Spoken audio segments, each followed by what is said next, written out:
Hey folks, it's Marvin Cash, the host of the Articulate Fly, and we're back with another Western North Carolina fishing report with Dale Collins at Tuckaseegee Fly Shop.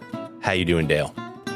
Doing good, Marvin. Hope you are. As always, just trying to stay out of trouble, and I know you folks are doing the rain dance in your neck of the woods. It's warm, but you might get some tropical storm rain later this week. Yeah, we got a tease coming here Friday, so we hope we see some rain from it. We'll take any little bit we can get. I don't think it's going to be a gully washer, but certainly we'll have some moisture, and it'll help things for sure. Yeah, anything you can do to make that be great, because you'll still be able to wade the tuck, but the fishing won't be quite as technical. And speaking of, you got another round of stockings too, right? Yeah, and that's greatly helped because those fish, they came in from the hatchery and they're super hungry. So anglers are having some good days out there. And what that's created, a lot of those fish that were super spooky from the October stocking, they're now trying to, compete with the other fish. So we're having some good days out there. There for about a week, it kind of got super technical, like 7X and tiny emergers and film, and just like super, super technical. And it didn't even feel like the Tuckaseegee. But that's okay. It's a good challenge to have every now and then. It's kind of like, the good times are here again.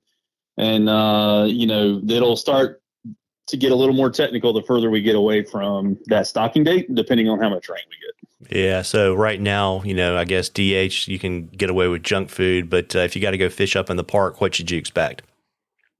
So I'd still be on some orange stimulators for sure. Blueing olives in the morning, orange stimulators as the sun hits the water. Maybe even some orange palmers. That's kind of a sneaky one this time of year that gets overlooked. Things like that, and then you can drop a nymph off of it if you want. But the water temps, we've had a warm 2 weeks. There in middle October, we got super cold. We saw water temps dip into the 40s.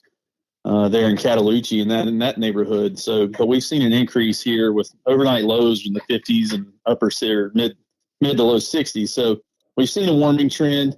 That's going to cool off after this weekend. I think we're back in around freezing there for some of the overnight lows. But the fish are looking up. It's great dry fly activity there on those park streams. So definitely get in on that action while you can. Yeah, and in terms of what size stimulator, are you looking at 12s and 14s? Something not like big stonefly size, right?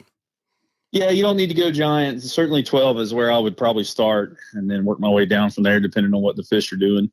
But that being said too, with this low water conditions, you certainly know where the fish are.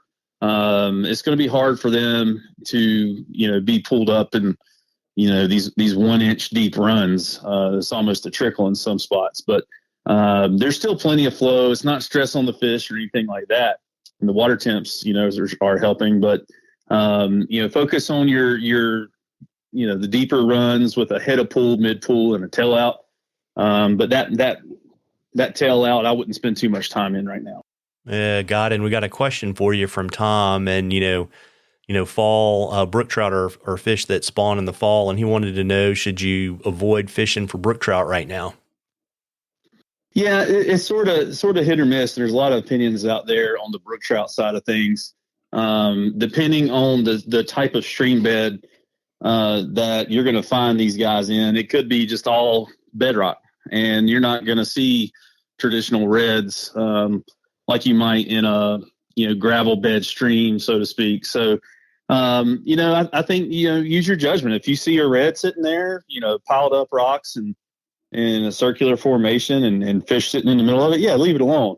But if you're fishing a, first order stream where it's, you're above 3,000 feet and fish are responding, I think go ahead and fish that. Just be careful and, try to just, right now, you're probably just going to be boulder hopping anyway. Almost don't even need to wear waders in some of those instances. So, especially with as low as some of the water levels are. But yeah, I think use your judgment and be careful and just really pay attention to your surroundings there. Yeah, and I guess the trick too is even when the fish are off the reds, don't step on them because you'll crush the eggs, right? Exactly. Yeah, and that's the thing. That's the next generation of fish that we get to look forward to next year. So we want to be mindful of that for sure. Great question. Yeah, absolutely. And, folks, we love questions on the articulate fly. You can email us. You can DM us on social media, whatever is easiest for you. And if we use your question, I will send you some articulate fly swag. We are drawing for something cool from the shops at the end of the season. And Dale, before I let you hop, you want to let folks know your 3 locations, hours, and all that kind of good stuff? Absolutely. So you can find us in downtown Waynesville at 110 Depot Street. And then over in Silva at 530 West Main Street, right in between the bookstores and the North Carolina Trout Capital. And then over in Bryson City with the big brown trout statue out front, there on 3 Depot Street, right on the corner, right as you turn to go to Deep Creek. So real convenient there for anglers heading into the national park. Hours, we're going to run 8 to 5 p.m. That's going to be Monday through Saturday. There you go. And in Bryson City, great coffee spot right next door, too. Absolutely. Mountain Perks, great neighbors to have, for sure.